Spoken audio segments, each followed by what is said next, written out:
আসসালামু আলাইকুম, সহজ বিটি রান্না চ্যানেল থেকে বলছি। আর শেয়ার করছি আপনাদের সঙ্গে খুব মজার একটা রেসিপি, করলা দিয়ে চিংড়ি মাছ ভাজি। আমার স্পেশালি আমার খুব পছন্দের, আশা করি আপনাদেরও ভালো লাগবে। যদি ভালো লাগে তাহলে প্লিজ শেয়ার করবেন বন্ধুদের সঙ্গে। এর জন্য প্রথমে আমি নিয়েছি দুটো বড় সাইজের করলা, এটাকে খুব পাতলা পাতলা স্লাইস করে নিয়েছি এভাবে।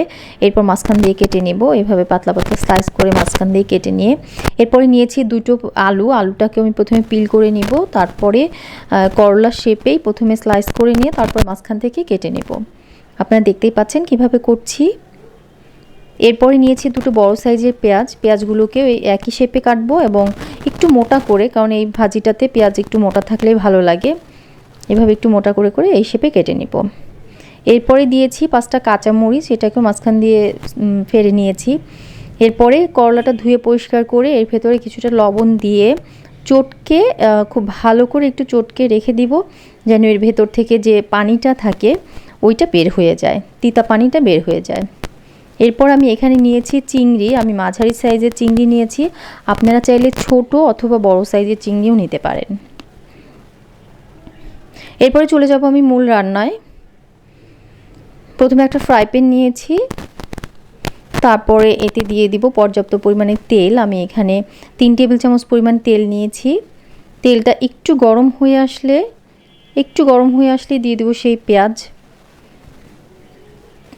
আর কাঁচামরিচ। পেঁয়াজ আর কাঁচামরিচটা হালকা একটু ভাজতে হবে, একদম পুরো বেরেস্তার মতো না, হালকা একটু ভেজে যখন একটু লাল বর্ণ চলে আসবে তখন দিয়ে দিতে হবে হলুদ আর একটু জিরা গুঁড়া।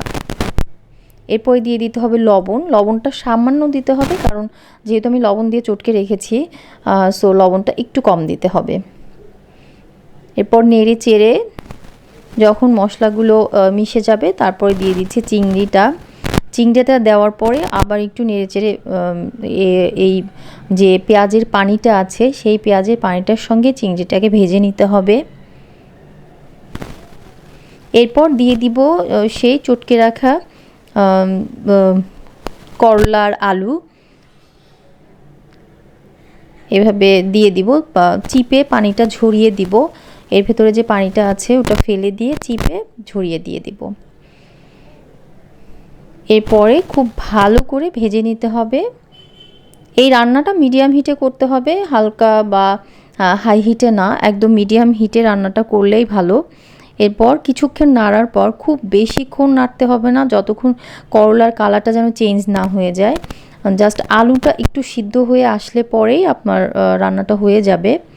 এভাবে মিডিয়াম হিটে 10 মিনিটের মতো রান্নার পরেই দেখতে পাবেন আলুটা সিদ্ধ হয়ে গেছে। এই তো রেডি হয়ে গেল আমার করলা দিয়ে চিংড়ি মাছ ভাজি। আশা করি সবার ভালো লেগেছে। এরপর গরম গরম সার্ভ করবেন আর গরম ভাতের সঙ্গে পেট ভরে খাবেন। আশা করি আপনাদেরও ভালো লাগবে, একবার হলেও ট্রাই করে দেখবেন। ধন্যবাদ সবাইকে।